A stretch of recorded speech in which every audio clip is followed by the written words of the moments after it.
महाराष्ट्रामधलं प्रदूषण दूर व्हावं यासाठी तुम्ही नेहमीच प्रयत्नशील असता। सध्या राजकारणामध्ये प्रदूषण खूप वाढलंय, तर ते तुम्ही दूर कसं करणार आहात?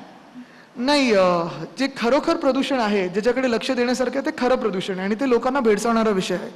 तो मला वाटतं माझी वसुंधरा आमचं कॅम्पेन सुरू आहे, त्याच्याकडेच आम्ही लक्ष देतोय। त्याच्यावर पाणी असेल, अग्नी असेल, जलवायू सगळंच म्हणजे आम्ही जे काही बघत असाल त्याचे इम्पॅक्ट गावोगावी दिसायला लागलेलं आहे।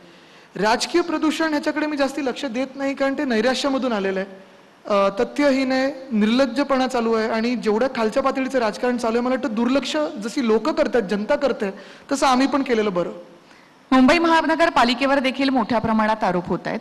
विरोधी पक्षनेते फडणवीस खूप जोरात आरोप करतायत, तर त्यासाठी तुमची काही वेगळी रणनीती असणार आहे का? जसं मी सांगितलं की मुंबईकरांचा विश्वास ठामपणे महाविकास आघाडीवर आहे, मुख्यमंत्री उद्धवसाहेब ठाकरेंवर आहे। आरोप जेव्हा होतात तेव्हा दुसऱ्या मिनिटाला बीएमसी कडून आपल्याला पूर्णपणे आकड्यांसोबत स्पष्टीकरण मिळत असतं आणि ते आपण देखील छापत असतात। एक थोडी फॅशन झालेली आहे की कुठेही काही चांगलं झालं की आरोप करायचं आणि सोडून द्यायचं।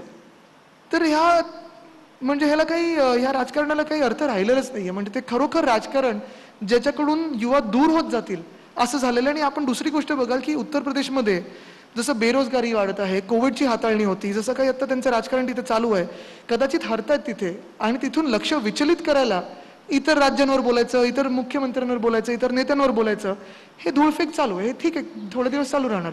नक्कीच उत्तर प्रदेश प्रोजेक्ट उत्तर प्रदेशमध्ये नेण्याचा प्रयत्न देखील झालेला होता, तर कसं पाहता? ह्याच्यात दोन्ही बाजूनी बघू शकतो आपण। एक म्हणजे आपण बघत असाल इंडस्ट्रीमध्ये जेव्हा काही इंडस्ट्री बाहेरून येते किंवा एफडीआय येतं किंवा आपल्या देशातले जे काही इंडस्ट्रियलिस्ट आहेत त्यांना इंडस्ट्री लावायची असते, तर प्रत्येक राज्य आणि त्यांचा तो अधिकार आहे की त्यांना बोलवून घेतो, चांगले काही पॉलिसीज असतील त्या दाखवतो, खेचायचा प्रयत्न करतो आणि हे झालं पाहिजे। कारण माझी अशी भावना आहे की नुसतं एका राज्याने पुढे जाऊन चालणार नाही। जर आपल्याला देश पुढे न्यायचा असेल तर प्रत्येक राज्यांची हेल्दी कॉम्पिटिशन असायला पाहिजे, प्रत्येक राज्य पुढे आलं पाहिजे, त्या तिकडच्या स्थानिक भूमिपुत्रांना न्याय मिळाला पाहिजे, नोकरी रोजगार उपलब्ध झाले पाहिजेत, इंडस्ट्रियली डेव्हलपमेंट झाली, सस्टेनेबल डेव्हलपमेंट झालं तरच आपला देश पुढे जाईल, प्रत्येक जिल्हा पुढे जाऊ शकेल। पण हे होत असताना कुठेही केंद्र सरकारचा दबाव असेल त्याच्यावर किंवा ह्याच्या मागे कुठेतरी घाणेरडं राजकारण असेल तर ते थांबलं पाहिजे। बाकी प्रत्येकाचा अधिकार आहे, आपल्याला देखील तेवढं बरं असतं की आपण पण ज्याला आपण बोलतो ऑन टोज राहतो, ते झालंच पाहिजे। बरोबर। एक शेवटचा प्रश्न, शिवसेनेचं विजन काय आहे मुंबई आणि महाराष्ट्रासाठी?